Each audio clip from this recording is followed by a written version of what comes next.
Welcome back, everybody. You are watching TTBurger Game Reviews here on YouTube. I'm your host, Tony, and we're back with more TTBurger Game Reviews, continuing episode 302. Episode 302, part 4 of 10 big parts of my TTBurger Final Fantasy series review. We have a lot to talk about here as we dive into the PlayStation 2 era of Final Fantasy. Before we even get started, here's a little recap of what happened last time. Last time I took a look at Final Fantasy 9 and gave it an 8 out of 10.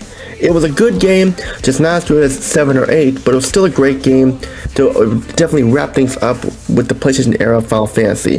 This game did not really get a lot of attention because of the PlayStation 2 being out, but there is still some love here in the PlayStation of Final Fantasy, so I recommend Final Fantasy 9 if you can check it out and get a copy of it. It's there, it's a little pricey these days, but still, it's worth it.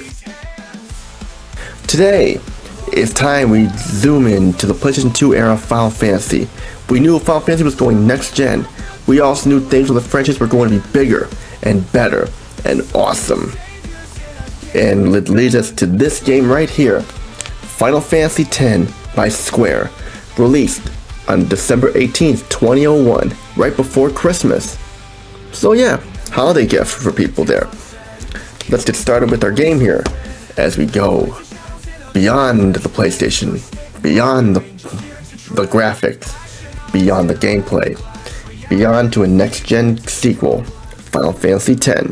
Let's get started here. Now, to get things started here, we need to go all the way back to the year 2001. This is when I was 13 years old in 7th grade. I remember first learning about Final Fantasy X when they had a trailer for the game. This was on the DVD for the Final Fantasy movie, The Spirits Within. I remember thinking, whoa, this is amazing. Final Fantasy X was so hyped up. Fans of the series could not wait for the release of this game. This was considered one of the most hyped up games of all time, especially on the PlayStation 2. When this game was released, our expectations were met. We got a game that ended up being one of the best games on the PlayStation 2. One of the selling points that was mentioned on the back of the box was characters with voices. That's right, everybody. We finally get a game in the franchise with voice setting along with other enhancements. Now, we'll talk more about this later. Now, I am sure you're asking here, what do I think about Final Fantasy X? Do I think it beats Final Fantasy 8? Do I think it's worse than Final Fantasy 9? Does it beat Final Fantasy 7 and all that? Well, my honest opinion, it's a fantastic game. Not only is it a fantastic PlayStation 2 game, but it's also a fantastic Final Fantasy game. Is it better than Final Fantasy 8? No, it's not better than Final Fantasy 8, but it comes very close, and I mean very close. As we start Final Fantasy X, we see the opening cutscene with a bunch of characters sitting around by a campfire. They sit there pondering about something. We see a person, a young guy with blonde hair, get up and walk near a young woman. Then he goes away and starts talking. He then says, "Listen to my story, this may be our last chance." And this is where we get started here with the story. Our story of Final Fantasy X takes place in the fictional world of Spira. This is a huge landmass divided into 3 subcontinents. Spira mostly consists of humans of different races like the Al-Bhed and Guado and more. In Final Fantasy X, the story follows a young boy named Tidus. Now, there will be some spoilers here because it's the best way to explain the story. So if I spoil for anybody who have not played this game, I do apologize. But people who already know about the story, bear with me here if you can. Tidus is the only character you can name. So when Tidus interacts with other people, they will never say his name. It is a little weird because would you do that in real life? I mean, someone said, "Hi, I'm so-and-so. Nice to meet you. Let's be friends."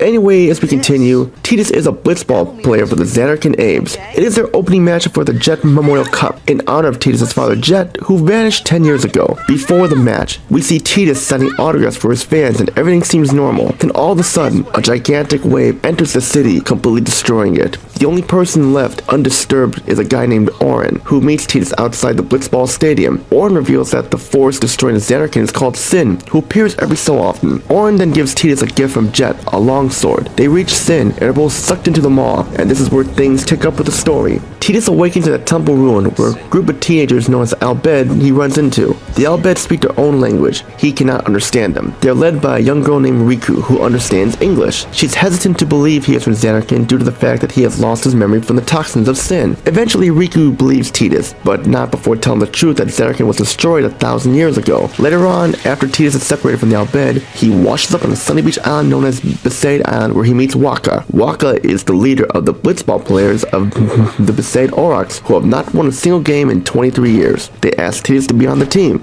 Also, Wakka asked Tidus to become a full-time guardian to an apprentice summoner who had begun her trial in the Besaid Temple and has not returned. Tidus goes through a series of trials to rescue her. Then, he and Wakka encounter the apprentice guardian who are Wakka himself, a black mage named Lulu, and the Ranzo Kimari who does not speak. Well, he speaks later on in the game, but for the beginning he does not talk. Tidus rescues the apprentice, a woman named Yuna, who is a female protagonist of Final Fantasy X.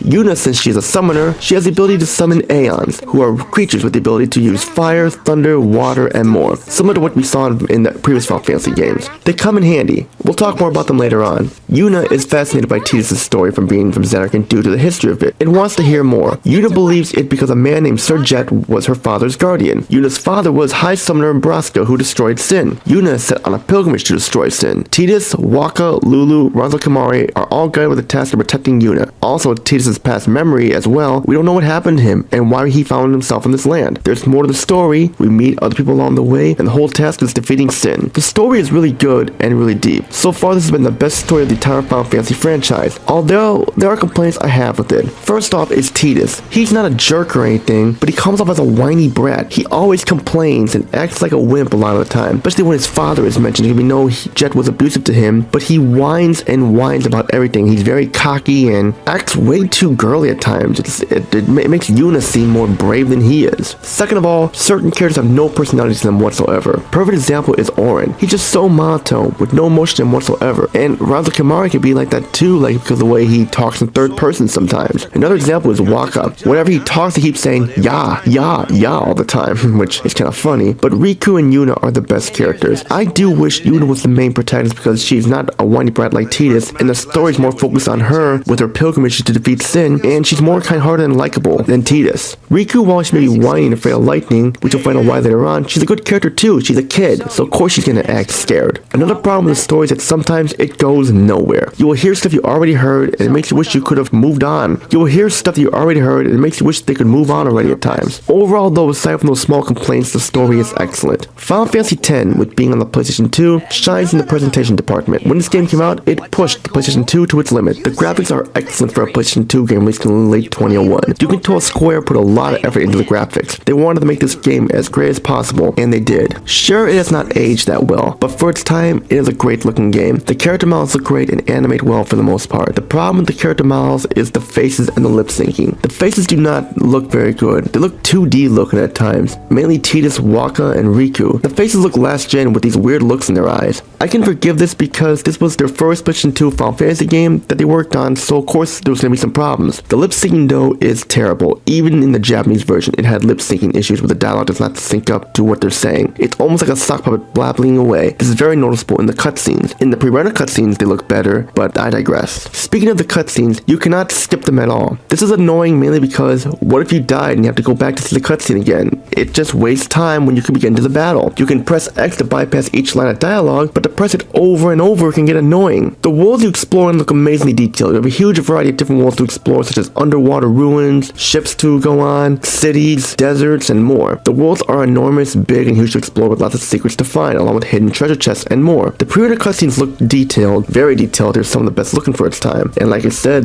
in 2001, this was amazing. The enemy models look good. There's a big variety here ranging from creatures of all kinds, including here stone creatures, electric plant creatures, tons of creatures, you name it. Final Fantasy X has some good in the sound department. This is the first Final Fantasy game to have voice acting in it. Hell, like I mentioned earlier, the back of the box even puts it as a selling point in the game. Now, what do I think of the voice acting? Well, the voice acting is not bad. I mean, it could be better, it could be worse. Most actors do a good job, mainly James Arnold Taylor, Hayley Burris, and John DeMeo, Paula Tiso, and Tara Strong. Yes, Tara Strong is the she voices Riku. They are the bright spots and do a decent job. Although I do like James Arnold Taylor, he's a great actor. It just, his voice comes off a little too whiny at times, but then again, it's just a small nitpick there because that's Tidus' character. Others come off as too deep sounding, have no emotion in them in their voices when they speak. I can give them credit here, and this is excusable because this was the first game in the franchise to have voice acting, so it's understandable why the voice acting is not the best. I heard the Japanese audio and it is better. Too bad there is no Japanese audio option in the PlayStation 2 version. The music is pretty good, not the best music but it's still pretty good. This is one of the best soundtracks in Final Fantasy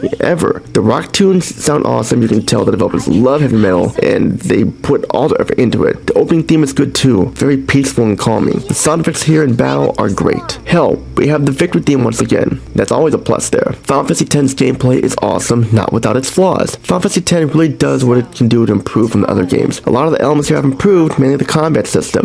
One huge improvement with the combat system is everything is much faster. This is due to how your character can immediately do their attack upon selecting it. No waiting and getting attacked by an enemy and getting killed. This makes combat more enjoyable while challenging at the same time. You can also control Yuna's summons during battle with what they attack and use and more. Nearly every character has an exclusive attack they can use. For example, Tidus is a fast fighter with the blade. Waka has a blitzball he can use as a range attack. Lulu can use black magic such as fire, thunder, ice, and more. Yuna can use white magic to heal herself and her allies along with using her Aeon creatures to aid her in battle. Kimahri, Ranzo Kimahri, can steal other abilities of enemies with a move called Lancet. Orin can attack heavy armored enemies with no problem. Riku can steal items and weapons from the enemies. With all these exclusive moves, it makes the battles more fun and enjoyable. Even though the only frustrating part is trying to decide what characters to use. I also noticed you die quicker than usual. It seems like everybody feels weaker, you only take a few hits before dying. Like you can max up your character so much and they still will feel weak. You'll be resorting to a lot of potions and Phoenix Downs more so than usual. Even Yuna's Aeons, they die too easy, and the only way I know how to revive them is via save points when they recovers your health. Anyone knows a way to revive these Aeons aside from the save points, let me know. Comment down below. Also feels like random battles occur a little too often. Like you take 1-2 steps, another battle. It's like you're trying to get from point A to point B. I know RPGs like this have random battle encounters, but it seems like it goes one step further than another. Like one step, boom, another battle. The leveling up system is a little weird here. Instead of leveling up like normal when you get enough XP, you get spears with a sphere grid. Well, the sphere grid is an interesting idea on paper, but it ends up being a confusing mess. The problem with the sphere grid is you never know where you're going to end up on the grid. Sometimes you go around in circles and end up in the same spot, and your character never gets to a level up like you want them to. You end up wasting spheres because of this. Speaking of spheres, throughout the game, you have the temple sphere puzzles. You solve these by finding spheres and placing them in the right spear-shaped recesses. The problem is if you do not have a guidebook doing these or have a walkthrough online to find, doing these for the first time can be frustrating because it'll take you a while to figure out, especially since you can only carry one sphere at a time. You can easily forget where you put your previous sphere and more. You also have Blitzball you can play to earn some cool items. I was never good at Blitzball, but it can be enjoyable if you know what you're doing if you want to take a break from the main story. There is an actual game of Blitzball you play during the story, but I was never good at it. I always lost, but then again, it doesn't really help much or anything like that. Then again, that's just me. You have shops here once again. This time, they not only have items to find, you can also buy weapons and armor. Later in the game, you can even customize your armor and weapons as well. The boss fights are epic and challenging, and they definitely put up a fight, so be sure you level up your character and get the right amount of spheres you need to level that character up because they'll come in handy.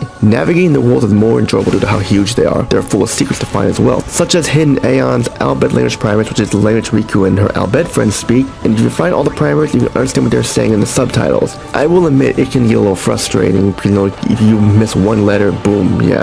I should also mention you can ride on chocobos. These are your replacements for vehicles. These things actually move pretty fast. They also power the boat you use to get to different worlds as well. The controls are very smooth. You don't have to hold down a button to run, but if you want to walk, hold the circle button down. This was the first Final Fantasy game on one disc. This was because this was a DVD-ROM. This was back when the PlayStation 2 games were slowly going from compact discs to DVD discs. I have not played the other versions of Final Fantasy X, but I do know the HD Master versions are decent even though the graphics don't look the best. There is a Japanese audio though in the HD remasters for Final Fantasy X. I do wish there was an option to include in the PlayStation 2 version because it's a DVD-ROM here, not a compact disc, but that's just me. That's pretty much all I gotta say about Final Fantasy X. I had a great time with this game. Sure, it has some disappointments, but it's still one of the top ranked best games in the franchise and one of the top ranked games on the PlayStation 2. Now before we can give this game a score, let's go to our TTBurger Pros and Cons chart here. For the TTBurger Pros, Final Fantasy makes its debut on the PlayStation 2. A very engaging epic story and one of the best in the franchise. Tidus and Yuna are very memorable protagonists. A great cast supporting characters. First Final Fantasy game to feature voice acting. Decent voice acting, to say the least. Excellent graphics for a 2001 PlayStation 2 game. Great and smooth controls.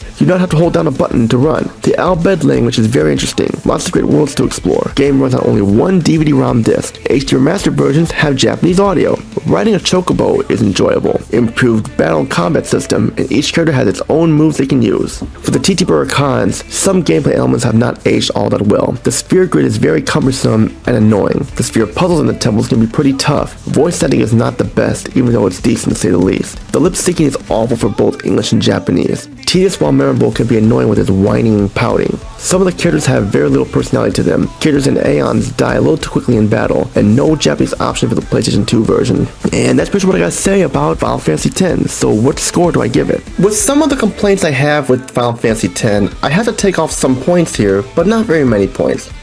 Final Fantasy X will be giving a score of a 9.5 out of 10. It is an amazing game, definitely worth checking out. And if you can find this game, it's still pretty cheap to find. I definitely recommend it for you all because it is a great game. And that's it for my Final Fantasy X review, episode 302, part 4 of 10 parts.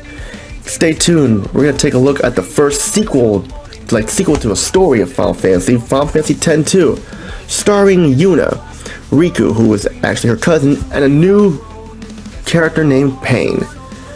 YRP, they call them. It goes into a new era, but still in the same universe. Same places to explore. What can go wrong here? Is this a great game? Is it a bad game? Is it fantastic? Is it the best game ever in Final Fantasy? We don't know. You'll have to find out next. Which all I gotta say is Tony. Peace and out. Have a good day and stay tuned. Next part, Final Fantasy X-2. Take care, everybody.